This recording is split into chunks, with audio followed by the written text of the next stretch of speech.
बच्चों पिछली वीडियो में हमने समझा था प्रकाश क्या होता है, दीप्त वस्तुएं क्या होती हैं, अदीप्त वस्तुएं क्या होती हैं, प्रकाश की विशेषताएं क्या होती हैं। इन सब चीजों के बारे में हमने पिछली वीडियो में डिस्कस किया था। जिस किसी ने भी हमारी पिछली वीडियो नहीं देखी है तो नीचे डिस्क्रिप्शन में लिंक दिया गया है, डिस्क्रिप्शन में जा करके और वहां से पिछली वीडियो देख लें। इस वीडियो में हम बात करेंगे प्रकाशिक माध्यम क्या होते हैं, किरणें क्या होती हैं, तरंगे क्या होती हैं और प्रकाश का परावर्तन क्या होता है, परावर्तन के नियम कितने हैं। इन सब चीजों के बारे में हम इस वीडियो में एक्सपेरिमेंट के साथ में डिस्कस करेंगे। एक्सपेरिमेंट करके बच्चों इस वीडियो में दिखाया जाएगा आपको कि किस प्रकार से प्रकाशिक जो माध्यम होते हैं वो होते हैं और कौन कौन से प्रकाशिक माध्यम होते हैं, किस तरीके से हम प्रकाश के परावर्तन को डिफाइन कर सकते हैं, परावर्तन के कितने नियम होते हैं। इन सब चीजों के बारे में इस वीडियो में बताया गया है। तो वीडियो को बिल्कुल भी स्किप ना करें, वीडियो को अंत तक देखें, टाइम को बर्बाद किए बिना। चलिए वीडियो को स्टार्ट करते हैं, लेकिन उससे पहले जो लोग हमारे चैनल पर नए हैं वो चैनल को सब्सक्राइब जरूर कर लें और साथ में बेल आइकन भी दबा दें ताकि हमारी जो अगली वीडियो हैं आने वाली उनका नोटिफिकेशन आप तक सबसे पहले पहुंचता रहे। तो आइए देखते हैं सबसे पहले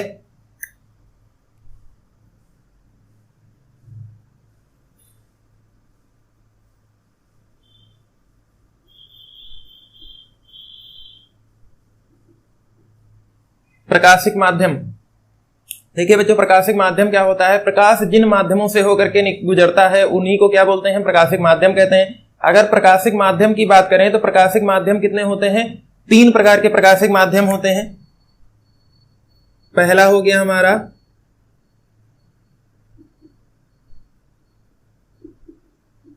पारदर्शक माध्यम, दूसरा हो जाएगा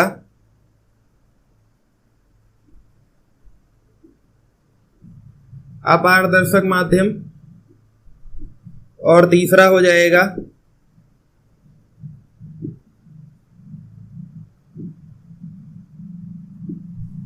पारभाषक माध्यम। बच्चों देखिए 3 प्रकार के हमारे माध्यम होते हैं। नंबर 1 होता है पारदर्शक माध्यम, नंबर 2 अपारदर्शक माध्यम और नंबर 3 पारभाषक माध्यम। अगर हम इनकी डिफिनीशन की बात करें, देखिए बच्चों पारदर्शक माध्यम क्या होता है, ऐसा माध्यम जिससे होकर के प्रकाश आसानी से एक पार से दूसरी पार गुजर जाता है। इसका सबसे बड़ा उदाहरण क्या है, वायु। देखिए बच्चों यहां से और यहां तक, देखिए पूरे हमारे जो भी हमारा वायुमंडल है उसमें पूरे हर जगह वायु विद्यमान है।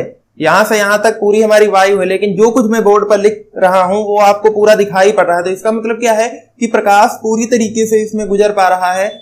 तो ये क्या हो गया, प्रकाशिक माध्यम कैसा हो गया, ये पारदर्शक माध्यम। दूसरा क्या है, कोई भी जो झिल्ली होती है एक तरफ से हम दूसरी तरफ आसानी से देख सकते हैं, वो हो गया हमारा पारदर्शक माध्यम। अगर हम अपारदर्शक माध्यम की बात करें तो इसकी अगर परिभाषा लिखने को आ जाए तो ऐसा माध्यम जिससे होकर के प्रकाश एक तरफ से दूसरी तरफ नहीं जा सकता। मतलब अगर कोई भी प्रकाश जा रहा है और उसके सामने, जैसे एग्जांपल के लिए मान लीजिए कि जैसे लाइट यहां से आ रही है, आगे हमने पैड ये रख दी तो पीछे आपको बोर्ड दिखाई दे रहा, नहीं दिखाई दे रहा ना। मतलब क्यों नहीं दिखाई दे रहा, क्योंकि यहां से आने वाला जो प्रकाश वो पीछे नहीं जा पा रहा, इसलिए पीछे का बोर्ड नहीं दिखाई दे रहा। तो ये लकड़ी हो गई, लोहा हो गया, कोई भी दत्ती का टुकड़ा हो गया, ये सब क्या होते हैं, अपारदर्शक माध्यम होते हैं। तीसरा अगर हम बात करें पारभाषक माध्यम। देखिए बच्चों पारभाषक माध्यम क्या होता है, एक ऐसा माध्यम जिससे हो करके प्रकाश की किरणें कुछ मात्रा में दूसरी तरफ निकल जाती हैं। पूरी तरीके से नहीं जाती, मतलब एकदम हमको क्लियर नहीं दिखाई देता है, लेकिन कुछ मात्रा में प्रकाश की किरणें दूसरी तरफ निकल जाती हैं।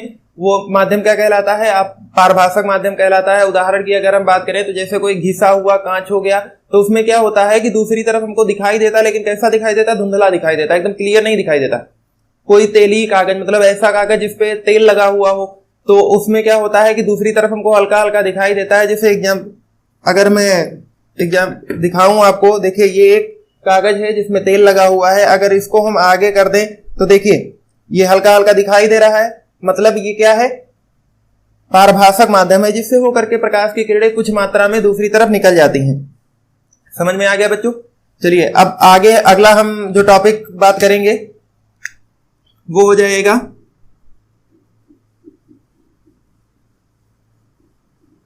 तरंगे क्या होती हैं या फिर किरणें।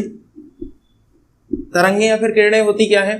देखिए बच्चों प्रकाश जिस माध्यम से होकर या प्रकाश जिस सरल रेखा में गति करता है उसी को क्या बोलते हैं, किरणें बोलते हैं। और अगर प्रकाश की किरणें ज्यादा मात्रा में है, मतलब किरणों का पूरा एक समूह है, तो उसे क्या बोलते हैं? किरणपुंज बोलते हैं। समझ में आ गया बच्चों? अब किरणपुंज की अगर बात करें तो किरणपुंज भी कितने प्रकार की होती है? 3 प्रकार की। पहली हमारी होती है अभिसारी किरणपुंज, दूसरी होती है अपसारी किरणपुंज, और तीसरी अगर हम बात करें तो समांतर किरणपुंज। ये 3 प्रकार की हमारी जो किरणपुंज होती हैं, अभिसारी किरणपुंज, अपसारी किरणपुंज और समांतर किरणपुंज। अगर हम इनकी बात करें, इनकी डिफिनीशन की बात करें, देखिए नंबर 1 आ जाता है अभिसारी किरणपुंज। जब प्रकाश की किरणें सभी तरफ से आकर के किसी एक बिंदु पर हमको इकट्ठा होते हुए दिखाई देती हैं, एकत्रित होते हुए प्रतीत होती हैं, तो उसको हम क्या बोलते हैं? अभिसारी किरणपुंज। जैसे एग्जाम्पल की देखिए बात करें अगर हम, तो एक किरण ये आ रही है, एक किरण ये आ रही है और एक किरण ये आ रही है। ये तीनों इस बिंदु पर इकट्ठा हो रही हैं। ये कोई बिंदु मान लीजिए ए है, इस पर इकट्ठा हो रही है, तो ये हमारी क्या हो जाएगी? अभिसारी किरणपुंज। अपसारी किरणपुंज की बात करें तो जस्ट इसका अपोजिट होता है। इसमें क्या होता था कि सभी किरणें एक बिंदु पर इकट्ठा हो रही थी। अब अपसारी में क्या होगा? किसी एक बिंदु से सभी किरणें पूरे बाहर की तरफ फैलेंगी। जैसे ये कोई बिंदु है, यहां से किरणें निकल रही हैं, देखिए बच्चों, ये सभी तरफ यहां से किरणें निकलेंगी। ये हमारा क्या हो जाएगा? अपसारी किरणपुंज। जैसे टॉर्च होती है, टॉर्च में क्या होता है? एक पूरा फोकस स्टार्टिंग में होता है, और जब आगे प्रकाश की किरणें क्या होती हैं? पूरे जितनी भी आगे जगह होती है पूरे में फैल जाती हैं, तो वो क्या होती है? अपसारी किरणपुंज। तीसरी जो होती है समांतर किरणपुंज। देखिए समांतर से समझ में आ ही गया होगा, समान अंतर, मतलब दोनों सभी किरणों के बीच में समान अंतर रहेगा, मतलब वो एकदम सीधी निकल जाएंगी।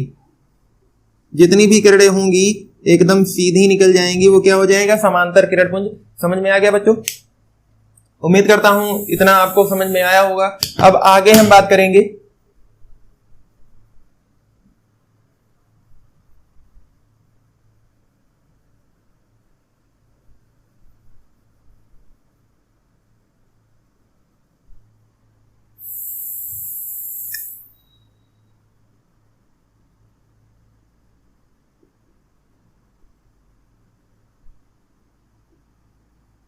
प्रकाश का परावर्तन।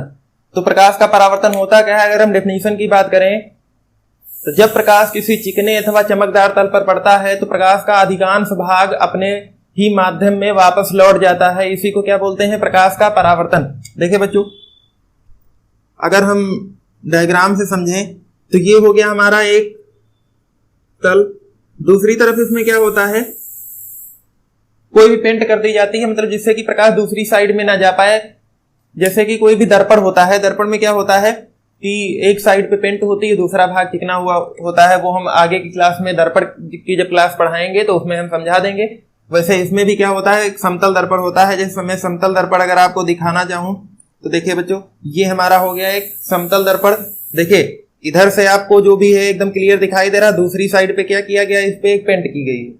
ठीक है ना बच्चों? तो ये हम डिटेल से समझाएंगे जब आपको हम दर्पण वाली क्लास पढ़ाएंगे। इसमें देखिए बच्चों, तो इसमें क्या होता है? जैसे ये हमारा एक हो गया अभिलंब, ये 90 डिग्री पे होता है। अब इसमें क्या होता है? देखिए बच्चों, क्या हमने परिभाषा में बताया था? जब प्रकाश की किरण किसी चिकने अथवा चमकदार तल पर पड़ती है, मान लीजिए ये कोई प्रकाश की किरण आई, ये यहां पर चिकने अथवा चमकदार तल से टकराई, तो क्या हुई? इसका जो अधिकांश भाग होता है वो अपने ही माध्यम में वापस लौट जाता है। देखिए बच्चों, अब यहां पे एक चीज और ध्यान रखिए कि कुछ बच्चे गलती करते हैं डेफिनेशन लिखने में। क्या करते हैं कि लिख देते हैं अपने ही माध्यम की जगह क्या लिखते हैं? अपने ही मार्ग में। मार्ग में बच्चों नहीं वापस लौटती है। मार्ग का मतलब हो गया कि ये इस मार्ग में आई है तो इसका मतलब इसी मार्ग में लौट जाएगी? नहीं, बिल्कुल नहीं। अपने ही माध्यम में, मतलब माध्यम, ये हमारा पहला माध्यम हो गया N1 और ये हमारा दूसरा माध्यम हो गया N2। जो हमारा दर्पण रखा होता है, जो भी चिकना हमारा चमकदार तल होता है, उसके दोनों साइड में जो माध्यम होते हैं, तो ये दूसरी साइड ना जाकर के अपने ही साइड लौट जाता है। ठीक है? और जो आने वाली प्रकाश की किरण होती है, इसको हम क्या बोलते हैं? आपतित किरण। आ मतलब आना, पतित मतलब गिरना। जो आकर के इस पर गिर रही है वो क्या हो गई? आपतित किरण। और ये क्या हो जाएगी? परावर्तित किरण। पर आवर्तित मतलब उस पर आ करके आवर्तित हो रही है, निकल जा रही है, वो क्या हो जाएगी? परावर्तित किरण। और जो आपतित किरण और अभिलंब के बीच में जो कोण बनता है इसको हम आई से डिनोट करते हैं, इसको क्या बोलते हैं हम? आपतन कोण।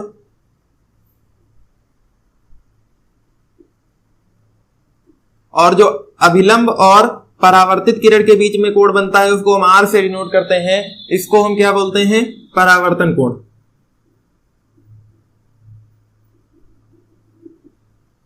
और जिस बिंदु पर ये किरणें आकर के गिरती हैं वो उस बिंदु को क्या बोलते हैं हम? आपतन बिंदु। ये इतना समझ में आ गया बच्चों। अगर हम डायग्राम से डेफिनेशन निकालें तो जब प्रकाश की किरणें किसी चिकने अथवा चमकदार तल पर पड़ती हैं तो उसका अधिकांश भाग अपने ही माध्यम में वापस लौट जाता है, इसे ही क्या बोलते हैं? प्रकाश का परावर्तन बोलते हैं। अब आगे हम बात करेंगे परावर्तन के नियम।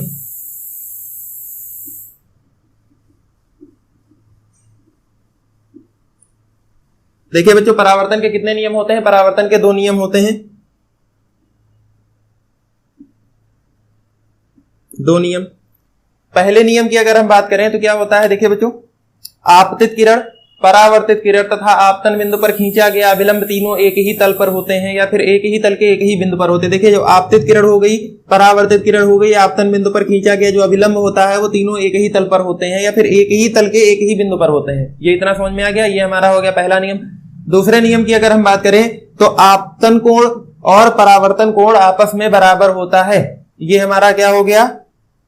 दूसरा नियम, यानी कि एंगल आई बराबर क्या होता है? Angle are.